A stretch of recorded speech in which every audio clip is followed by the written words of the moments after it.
What's up, everyone? Welcome back to Pro RC Crawler. It has been a bit and I have a ton of information.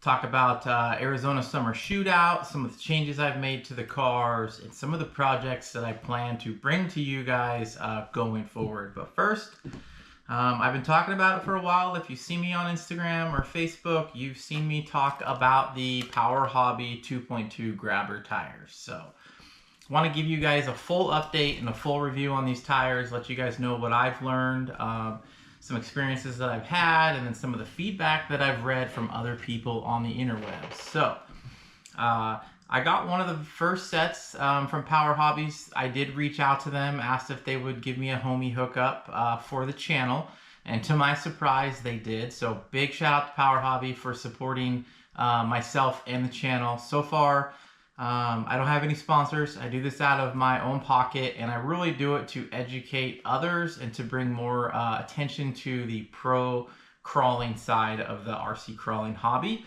Knowledge is power, and I want to educate everyone, make some interest, try to get more people into the comp scene, because in my opinion, it's the best form of RC rock crawling that's out there. So enough with that. Let's go ahead and dive right into it. So from the request of Power Hobbies, they asked that I try out stock foams and the tires from some of the guys that I had heard from prior to me getting the set. The complaint, if you will, that I had heard was they have a very thin sidewall. So if you were trying to run a beadlock wheel, the beadlock would not sandwich the sidewall just due to the thickness of the tire. So lucky for me, I'm not using any beadlocks. I was doing glue-on, so I grabbed a package of glue out of my old race bag. This brand new, tore it open. I glued the tires, went out and ran some packs.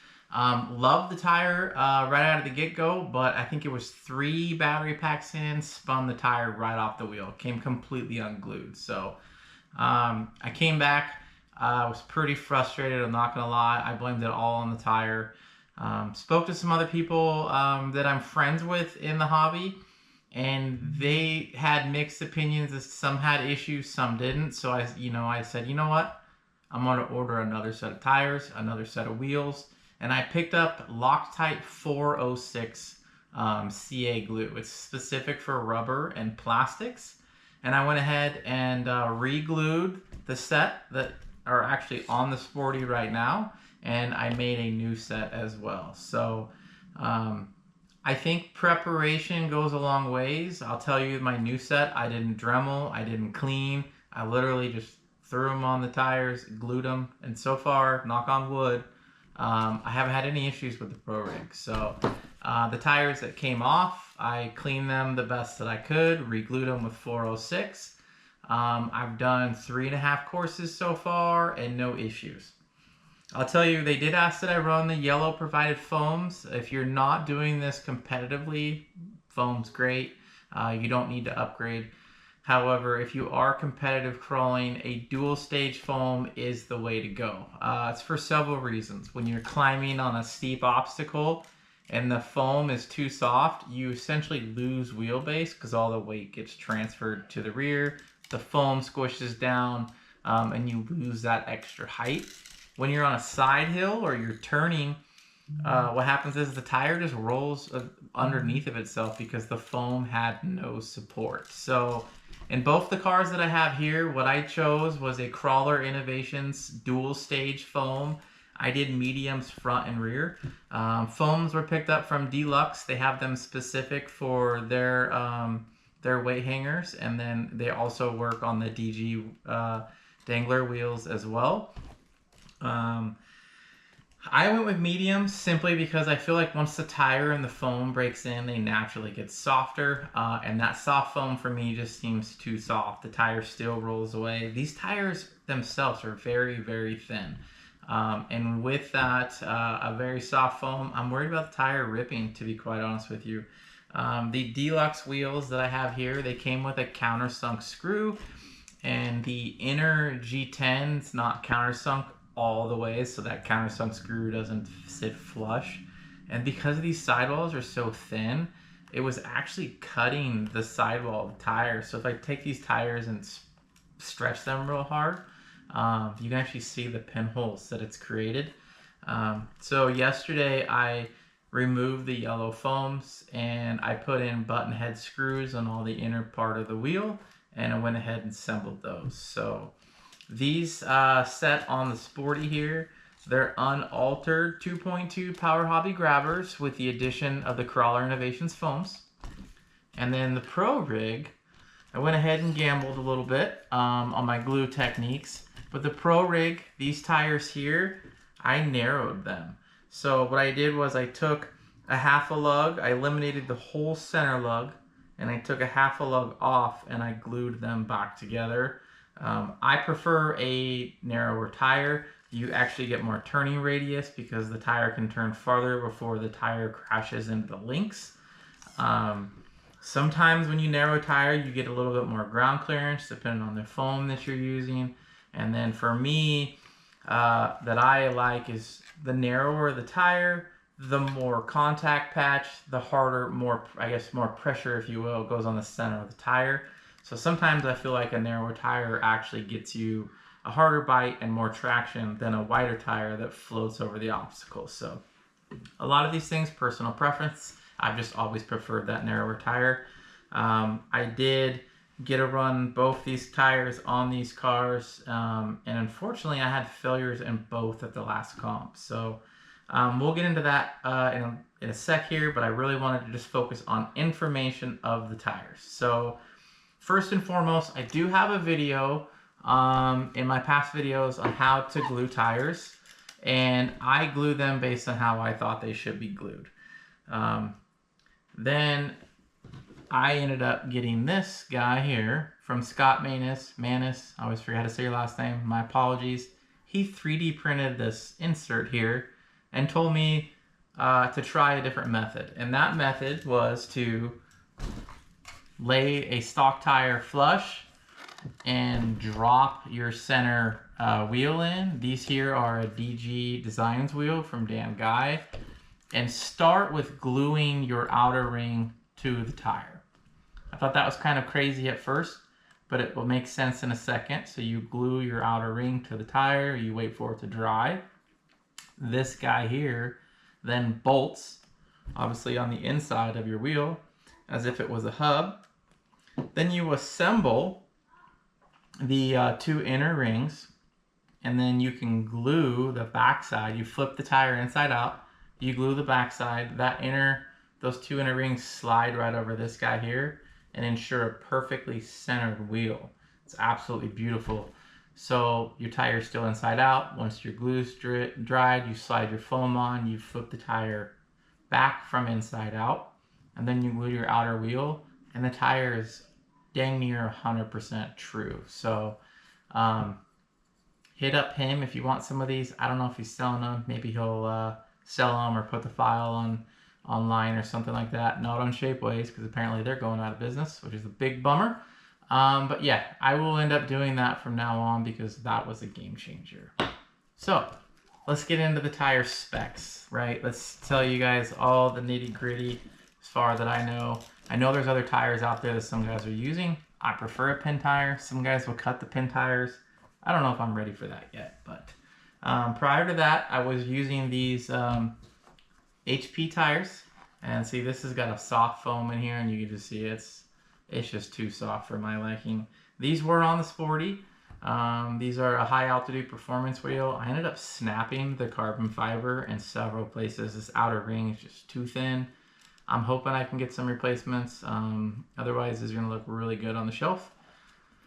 But yeah, we'll get to that. So these tires mounted up on these wheels, the HPs are just slightly taller.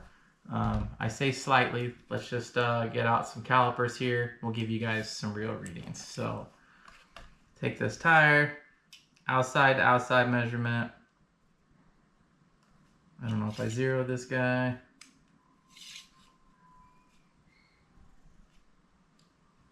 So we're at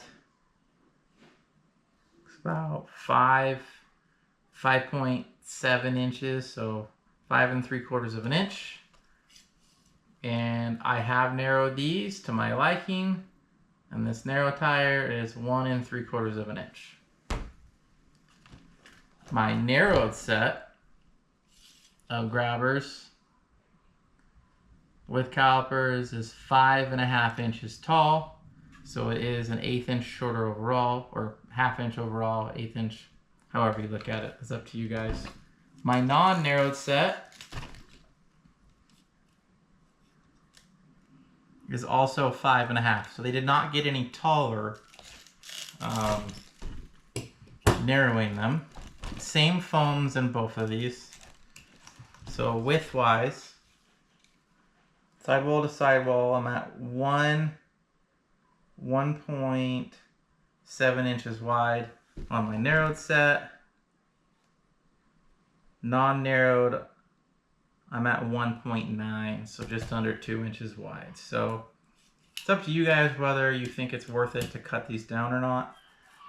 That's totally up to you guys to decide, but overall, I think these tires rock. I think they're better than the HPs. The HPs don't really have any traction on the front side or the back side of the pin. The pins are also pretty tall, whereas these are kind of like some other tires that were on the market. They're not the same. So some of you guys chill out there with the overseas copying and that stuff. I'll give you these guys credit. Similar, but not the same. So we do have differences in the lugs. We have indentions in the front and the back. I don't know whether, I guess somebody could say that they're directional. To be honest, I don't even know if I glued them all the same. And then these also have sidewall. These tires are so thin. Some guys in the day would shave all the sidewall smooth and they'd shave all the markings. I think these tires are too thin to even touch them with a Dremel. I think that's the only downside. I think if you have too soft of foams, I don't know if you guys can see this in the camera, but that tear right there, that's from those countersunk screws. So I don't necessarily think it's Deluxe's fault by any means. You can see another one there. The tire is just really, really thin. The rock here we have is insane.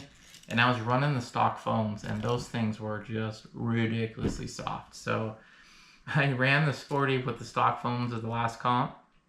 I ended up kind of breaking the Sporty. And so the car just didn't work great at all. But then several times where I had to like basically turn uphill, the tire would almost completely roll underneath of itself. So I think I've had 2 local comps, one of which we got kicked out of because we weren't allowed to crawl on the rocks.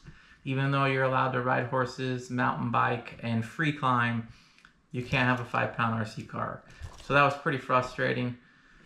Then we had the big Arizona shootout. Huge thanks to the guys that helped put that on. Phenomenal event. It was great to see everyone out there. And I gotta say, I really appreciate your guys' support. I was surprised at how many people said they like the channel, they enjoy the channel. And I've got a lot of really positive private messages and comments from a lot of you guys. Really appreciate it. Again, I'm just doing this for fun. I want to educate people and I want to get more people into comp crawling. I've also had several people go out and tell me, hey, I bought this because of your suggestion or your information, your feedback. Thank you. Make sure to tell those manufacturers that I referred you, and hopefully eventually it will pay dividends on my pocketbook, because as we all know, these items are expensive. But with that, kind of give you guys an update on where I'm at on the cars, and then some exciting new cars that I'm about to be building with all the new product that I've got here right now. So first, let's talk about the MOA. Few changes on the MOA. Obviously, we've switched to the 2.2 Power Hobbies that have been cut and narrowed. At the Arizona shootout, I ended up losing a servo at the comp. Super disappointed in that. I don't know where the issue lies. I'm not pointing any fingers. I did run 4S one time. I try to stay out of the drama as much as I can. If you guys have ever raced RC cars, things just break. We push them to the limits. It is what it is. So I did lose a servo. Company took care of it. Their servos are going to go into a project they got coming up soon. But in an effort to continue the day We did get some shift servos in the vehicle. I really like the look of the shift servos as well with an extra long servo horn. So summer shootout. The very first course, I chose to use my heavy duty Velcro and not an O-ring on the very first course, and the LiPo fell out. I think it was on like gate 2. And I finished the entire course with the LiPo hanging in front of the steering, just dangling here. I have no idea how the little connector did not unplug. I finished the whole course and I got a perfect with all the bonuses. It was absolutely nuts. I'm pretty rusty. It's been a while since I've crawled. I think two of the 5 people in my group placed in the top 3. So I thought I was having a bad day. Turns out I ended up getting 9th overall out of the whole group. Took me by surprise because I think it was the 3rd course. The servo began fatiguing and I actually think I overheated it. And I had to take 2 gates on that course because the servo would just lock up. So one of them, it locked up. I tried to reverse and hit the gate and then drove through it. And I got all the way to 10. I had like 35 seconds left. Easy crawl. Servo locked up again. And so I just literally forced the car with the locked up front end through the gate and finished it. Decided to run it again. I turned my steering stops down and was able to finish. I think the last course I got a perfect as well. So yeah, came out with a 9th place finish. I was blown away by it. I usually put a lot of pressure on myself to finish and don't do that well with the big comps, but had a blast. Did great in the Pro. So upgraded servo. I put the Pro BEC in here and just cleaned things up a little bit. We had a comp 2 weeks ago up in Prescott again because it's way too hot here in the valley. And I broke the car. Ended up losing 2 bearings. The first course, I thought the car was a little bit weird. Second course, it got weirder. I ended up getting high score. And then right after that, I was using the battery pack practicing and it locked up solid. Dave let me borrow his car for 4th.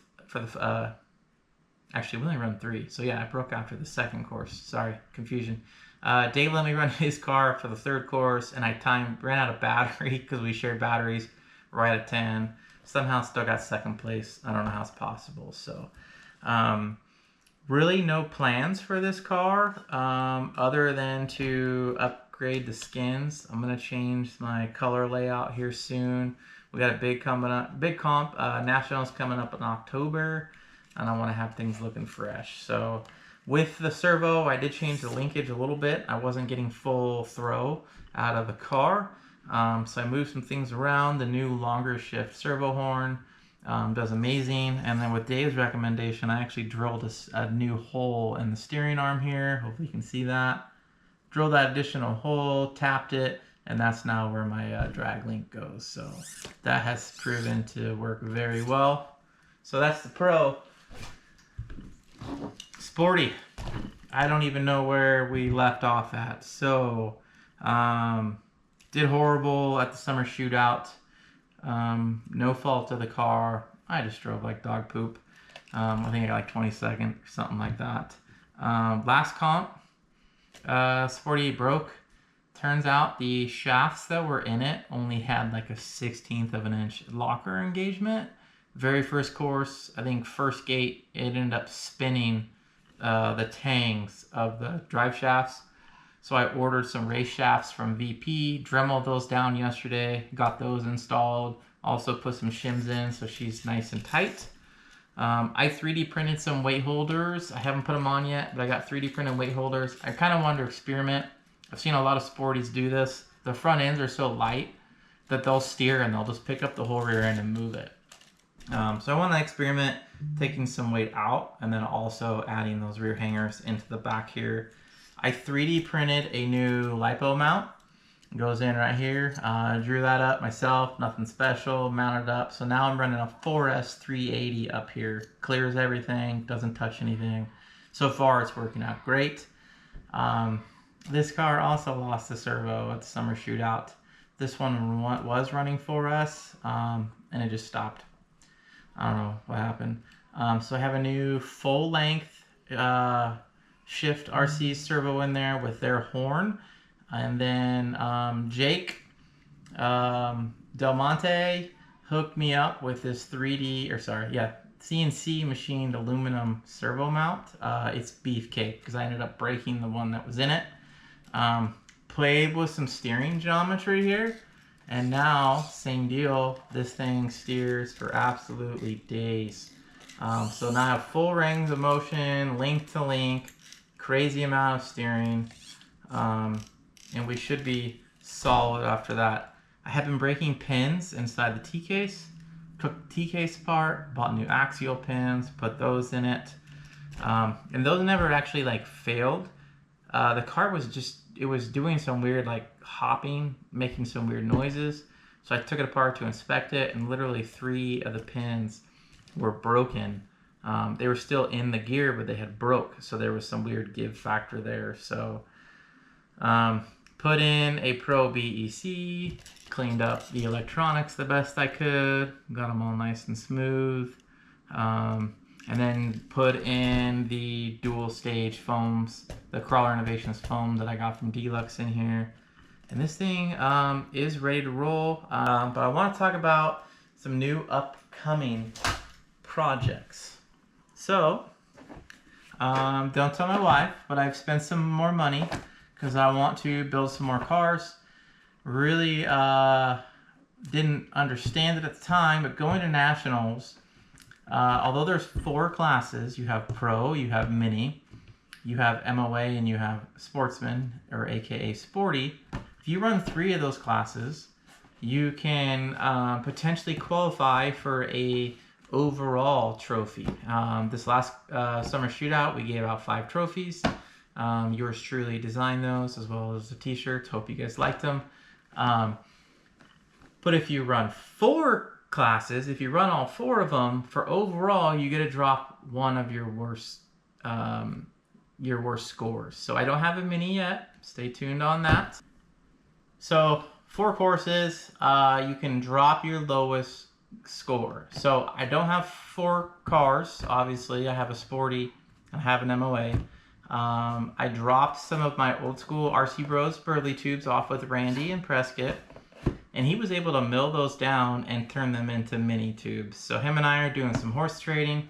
He's gonna design me some, or make me some tubes, and I'll at least have tubes for a Mini. I still need everything else. I need all electronics. I need the chassis, the transmission, all that stuff, but I'll have tubes. So I'm a 1/10 of the way from having a Mini. And then in the meantime, I'm already gonna build a Super. They just look like way too much fun. So I got some sick, huge wheels, as you can tell, white on white. These are again from DG Designs. Dan Guy machined these up. They come with your outer ring, your inner ring, all the spacers, all the hardware. So excited for that. I have tires available. I'm attempting to 3D print some foams. We'll let you guys know how that goes. I want to do videos, but I don't know whether you guys want to just have a quick edit, a quick assembly, or if you guys want detailed information on how I'm building these cars. I will say with a toddler and my work schedule, it's hard to sit down and bang out these long width videos without distractions. Typically, my little boy Brantley is sitting right here playing with half my tools, flipping over my hardware bins. He just loves to be a part of it. So I don't know if that would make a bad video or not, but please leave in your comments whether you guys want full videos or just quick draw, quick edit, and then information at the end. So I got the wheels. I have links from Deluxe, and I have shocks from Deluxe. I'm waiting on my my chassis from Chris. It's going to be a 5th Dimensions chassis to match the wheels. And then I love Marketplace, and I ended up buying these from Aaron up in Prescott, so they were local. These are OG bird cases with M-FOB 4-link mounts. And if you guys don't know, these are RC Bros tubes. I used to make these, made them for a long time. Miss them. Everyone asks why I don't make them anymore. I don't have the files. Neither does my machinist, nor does he probably ever want to make any more. But man, it was a good time. So anyways, I have axles. They are used. I don't care. It's for a super. They shouldn't fail. They're super beefy. So yeah, these are going to be my axles for that project. I have everything here. I don't have motors. I have servos. I think that's it. I have speed controls. I have brand new Holmes BR Minis already stacked. So I just need motors. And I need a receiver. That's another thing that I need. So I'm on my way to having a super. This super will be ready for October's Nationals. Super excited about that event. Not excited about the drive time. I know a lot of you guys are flying. A lot of you guys are driving. I'm going to Disneyland with my family, I think for 4 days. And I'm gonna drive from Disneyland home, drop them off, get back into the car, and drive all the way to the comp. It's like 17 hours of driving in one day. So I don't have high hopes for my placing at that event, but I will be there. All right, so still using the GoPro. GoPro still overheats, got the battery out. It's GoPro 11. I need a camera. So if you guys know what camera to use for doing these interior vlogs, leave your comments below, make some recommendations. Let's get into my next channel update. So you guys seen the super. I'm gonna be building that super so that I have a third class to run. But I want to try building a new sporty as well. So I like the sporty that I have. I think it's very capable, but I also want to build something that's a little bit less complicated and comes down to one transmission. And then also some axles that are not 3D printed. So I did some searching, wanted to figure out what I could buy. I really took this channel into consideration with this purchase because, as I said, I want you guys to learn more about the pro crawling side of the hobby. And I figured this was a great introduction. Again, not sponsored. I paid full retail. So yeah, let's just get into it. I ordered all of this on Tuesday. This is 4th of July week, and I already got everything. So if you're looking to build a sporty in a hurry, go to deluxefabproducts.com and order yourself a kit car. So they have a Lunatic Sporty kit that includes everything roller-wise. Front axles, transmission, chassis, links, the whole 9 yards. I think it's $1,200. And then from there, you need a servo, a speed control, a receiver, and a motor. And you're good to go. So crazy, in my opinion, inexpensive. You can be entry level, have no other parts, no knowledge, and you can spend about $1,500 to $1,600 all in. That's including an MT12 radio, which are down to like $125 now. But you can build a sporty for relatively cheap. I know that sounds like a lot of money, and it is. Don't get me wrong. $1,000, $1,500 is not cheap. But in any competitive form of RC, that's cheap. The thing to note about getting into a crawler is you buy it and you just drive it, and you drive it, and you drive it. I had a car that went for like 7-8 years. Having just gone to the shootout, there's guys there with cars from 2011.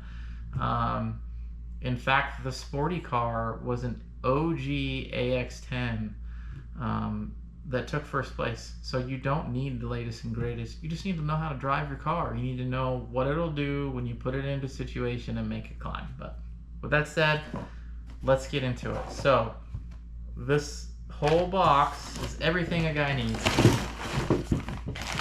Everything you need to build a sporty. Whole front axle, all the gears, all the shafts, all the knuckles, your links, your shocks, which they pre-assembled, thanks guys. Your rear axle and its gears, the transmission, the drive shafts, the chassis. You can see it's got a crazy great forward bias. Front and rear arms are adjustable. Speed controls. And this is the deluxe speed control, and it is teeny. It's way smaller than the Home, so I'm actually excited to put this guy in there. And then I bought some foams. Comes with body mounts, the whole 9 yards. Link sliders, I bought some extra hubs because I don't know where I'm going to be at width-wise. I either need to rob tires for my Sporty, swap them back and forth, or I need to order new ones. Still undecided on if I want to spend more money right now. And then I also need to get a receiver. I have a shift servo coming for this because I'm using my 2 warranted servos from NSDRC. Those are going to go in the Super. So I'm on my way to a pretty good build here. Super excited. I don't know if I'm going to build this off camera and talk about it, or if I'm going to do a tutorial and as I put it together. Leave a comment below and let me know what you guys think. Other than that, that's kind of the update video. Again, I really appreciate the positive feedback that I've gotten. It's really enjoyable to me to know that you guys are enjoying the videos. All right, guys, that is it. I'm excited to get this thing built. Probably gonna take me a little bit to build it due to my limited time and my 2-year-old wanting to crawl all over. But if you like the content, if you like the videos, or if you're just an RC crawler in general, whether you're a hobbyist or you do it competitively and you go to comps, please like and subscribe. I'm trying to get over that 500 subscriber benchmark. Gotta have those small goals. But share the channel with your friends, like and subscribe, and I hope to see you guys out on the rocks soon.